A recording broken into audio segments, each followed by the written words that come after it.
This is the Berman Method podcast featuring Dr. Jake Berman and physician assistant Jenni Berman. We are here to treat problems and not symptoms. Disclaimer, this podcast is for entertainment purposes only and not to treat anyone or to give medical advice.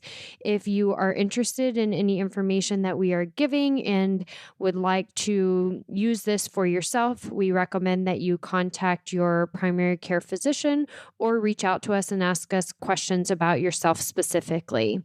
Enjoy. And we're rolling, baby, while our baby currently eats. So she's actually got a bottle in her mouth, sleep eating, but she's not really eating. She's just kind of using it as a pacifier right now. Is that what's happening? Yeah, I think so. Do you ever think about the fact that babies can swallow laying down and can swallow while they're sleeping? I mean, I guess we swallow while we're sleeping, but eat while they're sleeping and don't choke. But have you in a long time tried to swallow something laying down? No. You can't do it. You can do solids. It's harder when it's liquid. Babies only have liquid. Okay, touche.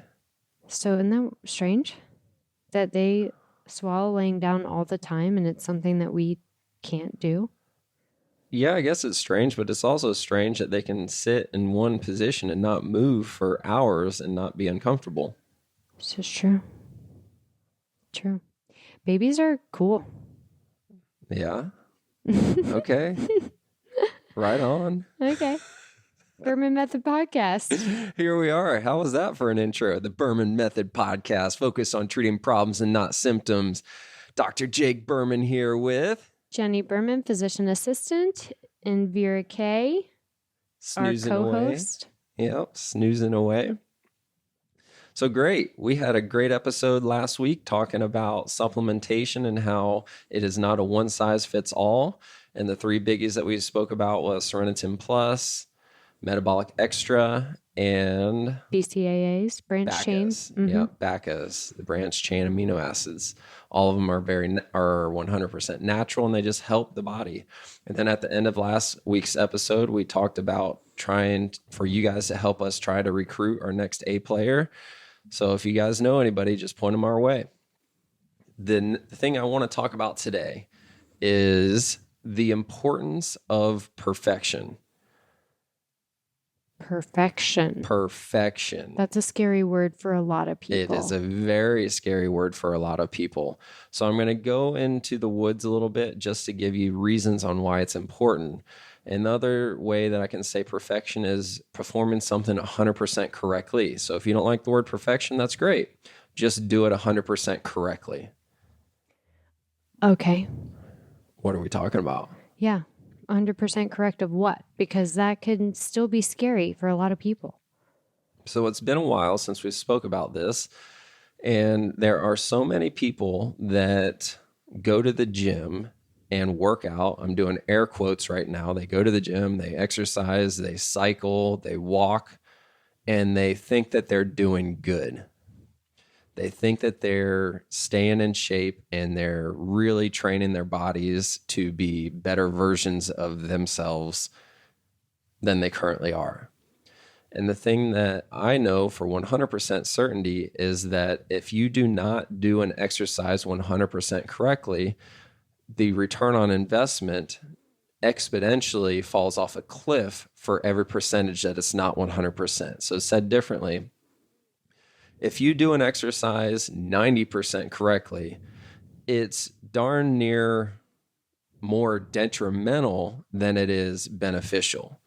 Okay. So if you do an exercise 100% correctly, it's beneficial. You will generate a return on investment and you will be stronger and less in pain than if you do an exercise 90% correctly, then you're actually going to make things worse. And the best example I can give is when somebody does a squat. So every time we're in the gym, every day I'm in the gym, there's at least one person doing some form of a squat, a leg press, lunges, just some type of form of it. Stair stepper or the Stairmaster, the treadmill. Oh my God, the treadmill. Don't even get me started on the treadmill. Let me actually get me started on the treadmill. Tell me more. What the heck? It just blows my mind why anybody would ever get on the treadmill and increase the elevation on the treadmill to 10 or 20 or 30 and just hold on to the damn handles. Right. It's like, what are you doing? Yep. Not doing much for You're you. not doing anything because you're holding on. You might as well be walking on a flat treadmill because you're holding on. Right. The whole point of elevating the elevation on a treadmill is to not hold on so that you're pushing yourself up. Right. So you're utilizing your hamstrings and your butt muscles to actually climb. Yes. As opposed to just swaying back and forth because you're holding onto the treadmill. Yeah, you're working on your grip strength. Right. Right. Just blows my mind. Here's the next thing now that I'm ranting. The people on the damn Stairmaster who are just holding themselves up with their arms and doing step after step after step. I don't care if you can do the Stairmaster for 20 or 30 or 45 minutes if you're holding yourself up. Right. Right. Get off of the damn hands. Let your hands go. You can use your hands for very general balance, but you shouldn't be pushing through your hands while you're doing the Stairmaster. Correct. Drives me nuts. I could feel your frustration. I did 45 minutes on the Stairmaster. Really? Did you really? Yeah. If you don't use your arms, your heart rate gets up higher. It's usually working you a little bit more efficiently. So what Jenny's saying is you can use your arms on the Stairmaster and you could do it for 30 minutes or 45 minutes, or you could let go and do it for 5 minutes and get 5 times the amount of return on investment. Correct. Yes. Jeez Louise. While we're talking about treadmill, this isn't that it frustrates me, but it is something that a lot of people don't know that they should know, is when you're walking on the treadmill on a 0 incline, you're actually walking downhill and it's not good for your back or your knees. So if you're going to get on the treadmill, you need to put it up onto a level 2 incline to mimic being outdoors and don't hold on. But it should be on a level 2 at a minimum. Correct. So said differently, when the treadmill is just on level 0, you're essentially just walking in place and you're not doing anything or walking downhill, and it actually places more stress on your joints, specifically your knees and your back, than if you were to increase the elevation to at least a 1.0. 2.0 is ideal because that way you're at least pushing yourself against something and not just walking in place. Or just get on the banana treadmill. Oh, the banana treadmill. That's the best one to be on anyways. Yeah. If you don't know what the banana treadmill is, Google it. This thing is awesome. I don't know if that's the real name for it, but it looks like the shape of a banana and you're your own resistance. So there's no speed knob. There's just or I guess you're your own speed. Yeah. There's no speed knob. There's only a resistance knob that you can put on. And then the pace that you walk is the speed that the treadmill is moving. Yeah, it's a manual. It's a manual treadmill, not a mechanical treadmill. So there's no motor. Right. Yep. Good. So those are a few right out of the gate. If you don't do it 100% correctly, then you're not going to generate the return on investment. And there's so many times that people will say, yeah, when they come into my office for back pain, knee pain, whatever it is, I don't understand why this is happening. I do yoga 73 times a day. I walk 5 miles a day. And I'm sitting there looking at them and I'm going, you don't have any muscles. You're really flexible. That's great. You can put your foot behind your head and you can get in a pretzel, but you don't have any muscles. So it's irrelevant. So everybody pay attention to this because this is super important. This is one of the most simplest and easiest ways that I can describe it.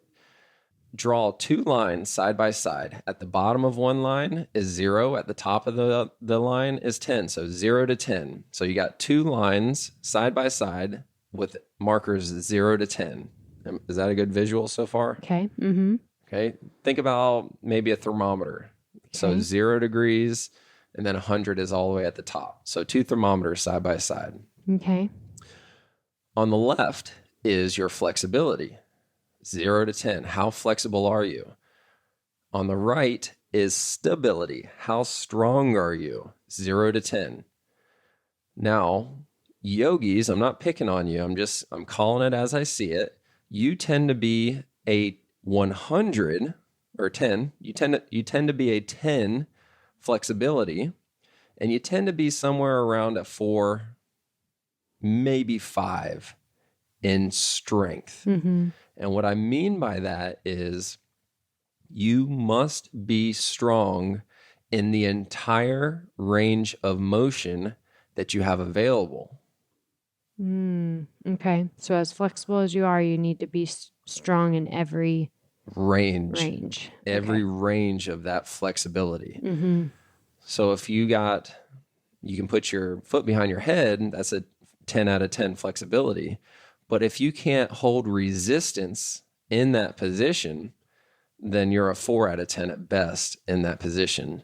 So 9 out of 10 yogis that I've ever worked with in my entire career are usually 10 out of 10 flexible and 4, maybe 5 out of 10 strength, which is the exact opposite of my strength trainers. Right. Yep. So usually my males, Jenni too. Yep. Jenni's all about the strength training. Mm-hmm. Usually my males, they'll be 8 or 9 or even 10 out of 10 strength, but they'll have 4 or 5 flexibility. I can't even bend over and touch my toes. I can't get the hip flexibility that I need. I can't cross one foot over the other knee and do the boy sitting. So when you sit like a boy sits with the leg crossed versus the way ladies sit with legs crossed. So neither one of them is good. So the yogis aren't good. The bodybuilders are not good. I shouldn't say good. They're not efficient. The yogis are not efficient. The bodybuilders are not efficient. What you want to have is a happy medium. So if you have 8 out of 10 flexibility and 8 out of 10 strength, that is the person that will have the most overall ability to do whatever life throws at them without being at risk for injury. Did that make sense? Okay. Yes, I'm with you. So it's not that we need to be 100% perfect at life. We just need to be 100% perfect at what we're working towards. You just want to be equal. Got it. That's what it is. Even if you're 4 out of 10 flexible, you better be 4 out of 10 strength. You just want it to be equal. The problems occur when there's imbalances. Mm-hmm. You're way more strong than you are flexible, or you're way more flexible than you are strong. Think about it. If you're way more strong than you are flexible, you'll have the strength to put yourself into a position that you should not be in. Mm-hmm. So you're forcing a body part into a position that you should not be in because you're so strong you can do it, and that's where an injury is going to occur. And the same thing is true for flexibility. If you're more flexible than you are strong, you can get into a position that feels great, but then if you have to get out of that position really fast for whatever reason it is, that's where you're going to injure yourself. Right. Well, and with a lot of flexibility, a lot of time our joints are moving more than they should because we don't have the strength to stabilize the joint. So injuries occur that way too.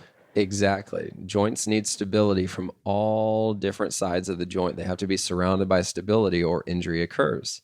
So to come back full circle to squats in the gym before I got off on my tangent with the Stairmaster and the treadmill, when you do a squat, the most important part of the squat is when you come back up to standing and squeezing your butt. You want to squeeze your butt with straight knees at the top of a squat because that's going to give you full terminal knee and hip extension with muscle activation. Right. That's the important part. Not with the knees locked out, but with the knees straight. Yep. Okay. Because of muscle activation. And the reason why this is important is because when you get full terminal hip extension at the top of your squat, not the bottom, but the top of the squat, that is when you're getting the glutes to be firing the hardest. When the glutes are firing the hardest, they're actually helping to unload your hip joint and your knee joint. Okay. That's why I say that the Unload the hips and squats the knees. are the most important thing to help with knee pain. Right. Everybody says, no, my knees will be killing me if I try to do squats. Well, if you do them the right way, you'll actually be unloading the knee joint and the hip joint. Right. So the same thing is true for every exercise, especially lunges. Lunges drive me nuts too, where people will do lunges and they think they're doing great, yet their knee is so far forward past their toes that there's no way that you're working your glutes. You're working your quads and you're grinding your knee joint, but you're not working your glutes. You can't physically work your glutes when your knee is that far forward past your toes. And we can see that a lot where the knee falls inward. So if you're, lunging forward with the left knee, if your left knee is going towards the right, it's falling in or medial, then the glute, we know the glute is not working. Because if the glute was working, the knee wouldn't be falling in that way. Exactly. It's just so important that you focus on perfection and not just getting reps in. And that brings us back to that word that so many people don't like, perfection. A lot of people like to get in the gym and just do a certain amount of sets, a certain amount of reps, a certain amount of weight, and say that they did it successfully. However, I think it's way more important to every once in a while, I don't even know, every couple of months, let's say that. Let's start with every 2 to 3 months, you spend a solid week with less weight and just move super duper slow through the entire range of motion. It's very annoying, especially for somebody like you, Jenny, because you just want to go. You're a high intensity interval trainer. You're moving, you're constantly doing at least 2, if not 3 exercises at the same time. Heart rate is constantly elevated. So when it's time for you to slow down and go through an entire range of motion that takes 2 or 3 or 4 or even 5 seconds, that's mentally challenging for you. It is. And so from my perspective, my recommendation is instead of doing that, go see someone for a personal trainer or a physical therapist, somebody who knows what they're doing. Go see someone and walk through exercises with someone that can watch you and critique you and say, okay, that was good, but let's try it this way with no weight, and really work on making sure that the form is as good as it should be. The problem is a lot of people go and they think they're doing a good job. They think they're doing it perfect, but it's until you can see yourself in the mirror or see someone else is watching you or videoing you that you're able to then see, oh, I'm not doing this 100% correctly. Exactly. We've been able to see that ourselves as, announcement, breaking news. We actually finally got a real Peloton bike as opposed to we're using the Peloton app on our iPad on a Sunny Health and Fitness bike. And we, after 3 years, finally took the step up and got a real Peloton, started using the Peloton shoes where we lock in.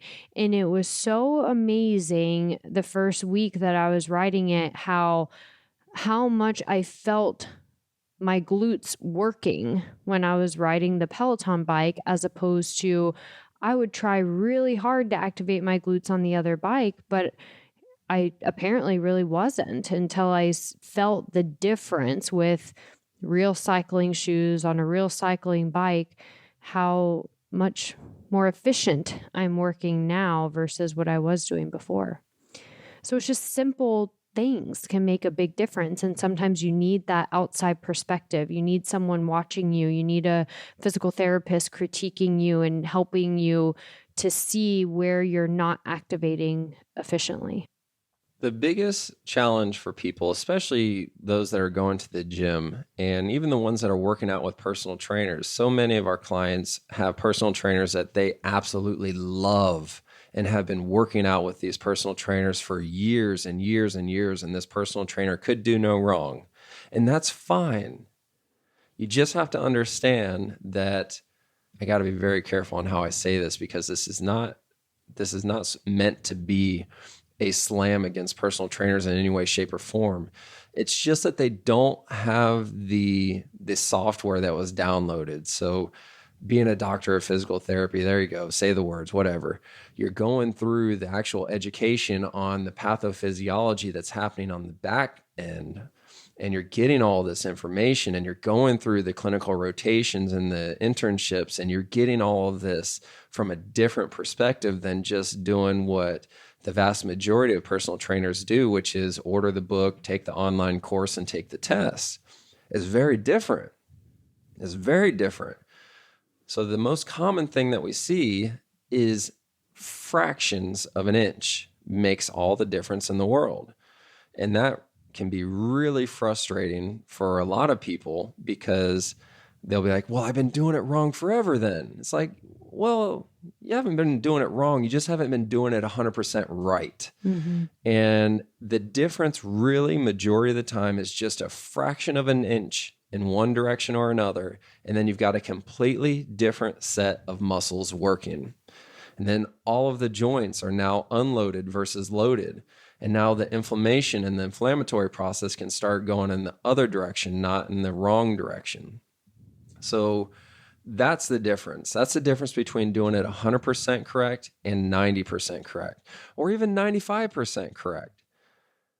It's got to be done perfectly, or you're not going to get the return on investment. Right. You're not going to have the progression. You can still experience regression even if you're working at 95%. And some will argue, well, at least I'm doing something. And it's true. At least you're moving your body. You're doing something. However, we don't want you doing something the wrong way for an extended period of time because then you're still causing damage.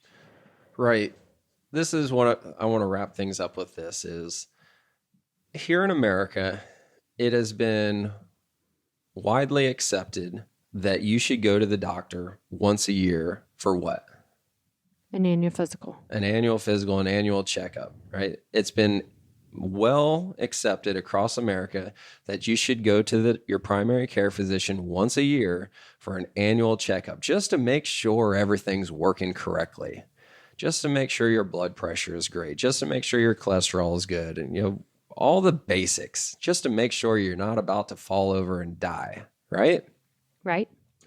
However, in America, it is not widely accepted that you should have a once a year checkup with a qualified physical therapist. Correct. It's just not accepted. But it should be. We actually talked about quarterly. Seeing your physical therapist quarterly. You really should be a monthly thing.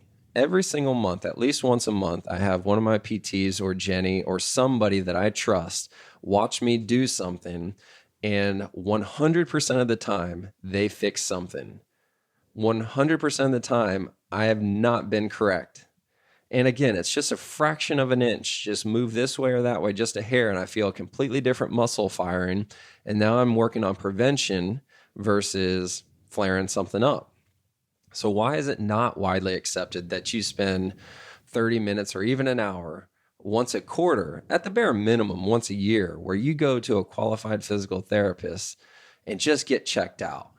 Am I doing my squats correctly? Am I doing bench press? Am I doing shoulder press? Am I doing core? How many people are doing core and they're not even working the right muscles? But my insurance doesn't cover that. That's the rebuttal we get. And my answer is, do you plan on dying in the next year? Oh, wait, whose answer was that? That was your answer. Yeah. But it's true. If you want to continue to progress and to be the best version with the highest quality of life for yourself, then insurance may not cover it. Rarely ever does. And think about it this way. How much money are you spending on a daily, weekly, monthly, yearly basis on gym memberships and personal trainers? And alcohol. And alcohol. Think about it. How much money are you spending on that? Why can't you justify spending $100 or $200 or $300 once a year or once a quarter or once a month to make sure that you're getting a return on investment and you're not just wasting your money at the gym, wasting your money on personal trainers? Right. Why wouldn't you? Agreed. Cool. That was a fun one. That was. Yeah, I like that. Comments, concerns, reach out to us. Well, hold on. Call to action. Oh. Call to action is, now that we're in May, schedule your annual physical checkup. Come see us. Do your annual physical checkup. And it doesn't matter if you're not even in Naples anymore, because we can do just as good virtually as we can in person. 30 minutes. Let's do a checkup. If you can do every single thing that we ask you to do 100% correctly, the session will be on me. How about that? How's that for a guarantee? Guarantee. If you can do every single exercise we ask you to do 100% correctly, the session will be 100% on me. The virtual 30-minute session or the in-person 30-minute session. Yeah, you can come for as long as you want. Just give me 30 minutes at least.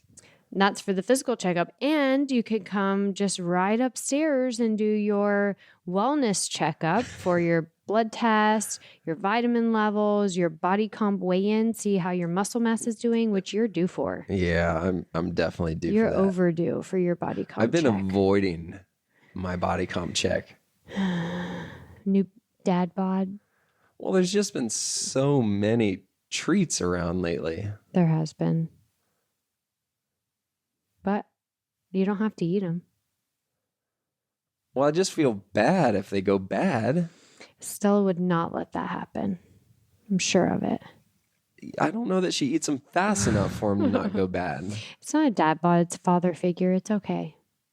Okay. You're a great father figure. Okay. All right, come see us. Until next time. Ciao for now. Thank you for subscribing on your social media and podcast platforms to the Berman Method. Dr. Jake Berman with Berman Physical Therapy and Jenni Berman, Physician Assistant with Berman Health and Wellness. You can find more information on our website, www.bermanpt.com for physical therapy, bermanpt.com/wellness for the health and wellness. You can also find us on social media, Facebook, Instagram, and on your podcast platform. So be sure to follow us, like us, subscribe to us. And if you would like any further information, definitely visit our website and reach out to us. You may also find our free reports on the websites as well, where you can download this free information for yourself. Have a great day.